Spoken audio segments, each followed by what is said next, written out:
बोलिए सिया सरकार की जय। मैं किरण किशोरी श्री शांति सत्संग धाम से आपके समक्ष आज महाराज जी की श्री राम कथा लेकर के आई हूँ। हमारे ठाकुर जी का नाम आप किसी भी भाव से लीजिए, हमारे ठाकुर जी हर प्रकार से कल्याण करते हैं। यदि जैसे आप अग्नि में हाथ मन से डालिए तो भी जलाती है, और यदि बिना मन के भी डालिए तो भी जलाती है, वो अपना काम पूरा करती है।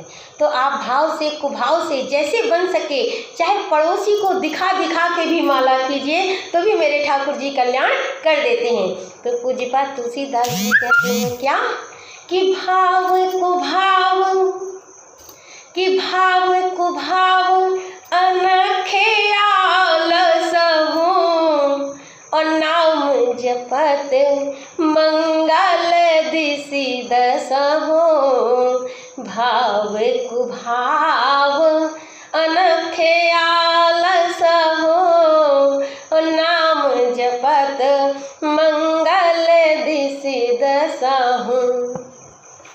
अब दर्शन कीजिए, रामचरितमानस में भी कहा गया है क्या कि धर्मशील ज्ञानी गुणवंता, कि धर्मशील ज्ञानी गुणवंता।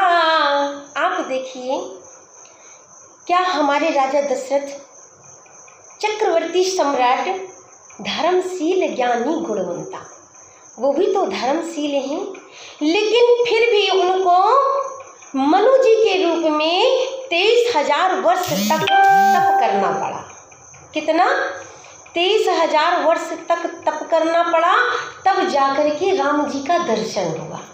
लेकिन यहाँ दर्शन और कर लीजिए, किस बात का कि जनकपुर वासियों को एक भी तप नहीं करना पड़ा। क्यों? पूज्यपाद तुलसीदास जी कहते हैं कि पूरे नर नारी सुभाग सब समता। क्या है वहाँ? सब संत हैं, कि पूरे नर, एक भी असंत नहीं है हमारे मिथिला में। कौन है? पूरे नर नारी सुभाग सब समता। और सबसे बड़ी बात, धर्मशील ज्ञानी गुणवंता। अरे पूरे नर नारी सुभग सब संता, और धर्मशील ज्ञानी गुणवंता। आपको जीवन में कुछ नहीं करना, एक ही काम करिएगा, आप केवल धर्म को पकड़े रहिएगा। आपको ठाकुर जी को ढूंढना नहीं पड़ेगा, ठाकुर जी आपको खुद ही ढूंढ लेंगे। तो जय सिया राम, जय जय सिया राम। ठाकुर जी से एक बात कहा कीजिए, और एक बात समझ लीजिएगा, आपको हर चीज़ जीवन में मिल जाएगी, पर ठाकुर जी से प्रेम करना बहुत बड़ी बात है। हमने जीवन में सब कुछ किया, यदि ये न किया तो मानिए कुछ न किया। कहते भी हैं, देखिए, धन संपत्ति जो बढ़ती है हमारी, वो पूर्वजों की वजह से बढ़ती है। जो हमारे पितृ होते हैं उनकी वजह से हमारे घर में धन संपत्ति पैसा रुतबा सब कुछ बढ़ता है। लेकिन ठाकुर जी की जब अतिशय कृपा होती है तो भक्ति बढ़ती है ना। इसलिए कि तात मिले पूर्णिमा तू मिले, कि तात मिले पुनिमात मिले, सर्वस्त्र मिले जाए हमें। कि तात मिले पुनिमात मिले, सुत भ्रात मिले युवती सुखदाई। अरे राज मिले गजबाज मिले, सब साज मिले मनवांछित पाई। अहिलोक मिले विधिलोक मिले, शिवलोक मिले वैकुंठ भी पाई। सुंदर और मिले सब ही, पर संत समागम दुर्लभ भाई। संतों का समागम बहुत दुर्लभ है, और आज हमारे सरकार मिथिला में केवल इसीलिए गए हैं, क्यों कि धर्मशील जहाँ धर्म होता है। ये हमारी भारत की भूमि साधारण नहीं है, यहाँ हमारे चार चार लला खेले हैं, राम लक्ष्मण भरत शत्रुघ्न खेले हैं, इसलिए ये हमारी जन्मभूमि साधारण है ही नहीं। हमारे यहाँ धर्म प्रकट होता है। महाराज जी कहते हैं कि धर्मशील ज्ञानी गुणवंता, पुर नर नारी सुभग सब संता। सब संत हैं मिथिला में। जब संत है ना, इसी कारण से सरकार मिथिला में अपने आप ही पहुंच गए हैं, किसी को बुलाने की जरूरत नहीं पड़ी। तभी महाराज जी कहते हैं जहाँ देखा मिथिलानियों ने कि सरकार आ गई। अभी एक सखी देख करके चकित हो गई, बोले बड़े सुंदर लग रहे हैं। बोले अच्छा तो क्या किया जाए। अच्छा 8 सखियों में किशोरी जी की, हमारी सीता जी की सखियों में सबसे बड़ी बात है, एक सखी जो गए हैं वो कौन है, आपके शंकर जी बन करके भी एक सखी बन के गए हैं। तो सब सखियां देख रही हैं झरोखों से सरकार को। अच्छा हमारे सरकार जो है राम जी, वो किसी की तरफ जब चलते हैं ना तो देखते नहीं हैं, वो सीधे सीधे ही चलते हैं और सीधे सीधे ही देखते हैं। आज तो इंसान चलता है कहीं और देखता है कहीं, अंत में भिड़ जाता है ना। तो इसलिए वो चलते तो सीधा सीधा है, लेकिन जो सखियां जो ऊपर झरोखों से झांक रही हैं वो सोचती हैं कि एक निगाह सरकार की हमारे ऊपर पड़ जाए, लेकिन मेरे ठाकुर जी किसी की तरफ देखते नहीं। तो एक चतुर सखी ने कहा, क्या कहें यदि जनक जी इनको देख लें तो अपने जो उन्होंने इतना बड़ा संकल्प ले लिया है वो अपने प्रण का त्याग कर देंगे और इन्हीं सांवली के साथ श्री किशोरी जी का विवाह कर ही देंगे। बोले अच्छा।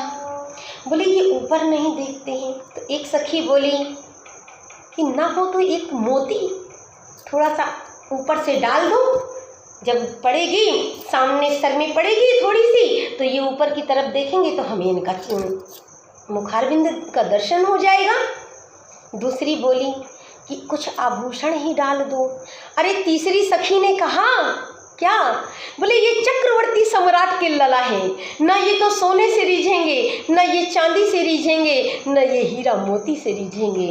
तो जो शंकर जी का रूप बना करके एक सखी आई थी, उन्होंने कहा लो मैं अपने जूड़े से निकाल करके पुष्प देती हूँ, आप तुम इसी को फेंक के सरकार के डाल दो, सरकार जरूर देख देंगे। और तुरंत निकाल ली अपने जूड़े से पुष्प और हमारे सरकार की ओर डाल दी, और जैसे डाली वैसे ही सरकार देखने लगी। और जैसे देखने लगी मानो उनका मन ब्रह्म में समा गया हो। ठाकुर जी को देख करके सब सखियां विचलित हो गईं कि आज तक हमने ऐसी छवि आज तक देखी नहीं। उसी में एक सखी बोली क्या, कि बोली सतवीं सखी, बोली सातवीं सखी।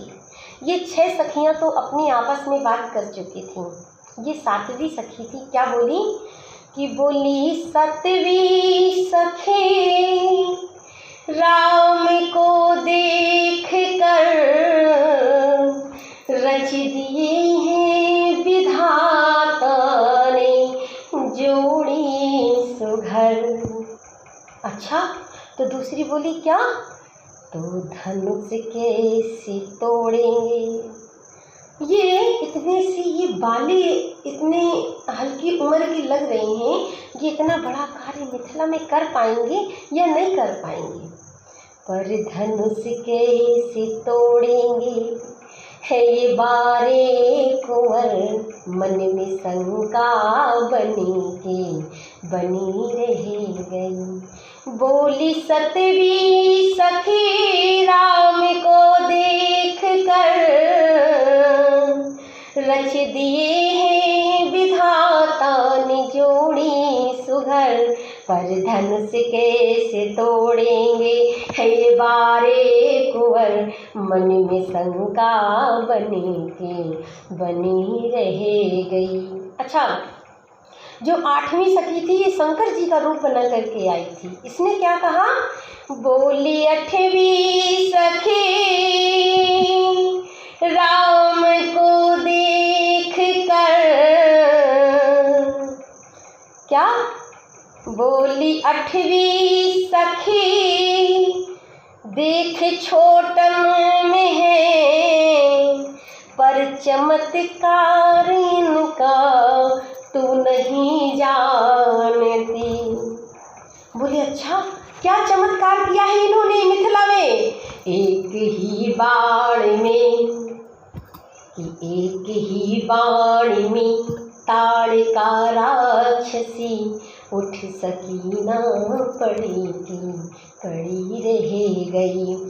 एक ही बाण में ताड़का राक्षसी, उठ सकी ना पड़ी की पड़ी रह गई। अरे सखी ने कहा बिल्कुल सत्य कहा तुमने, बिल्कुल सत्य बात है। इन्होंने अहिल्या जी का भी उद्धार किया है, मैंने सुना है। बोलिए श्या सरकार की जय।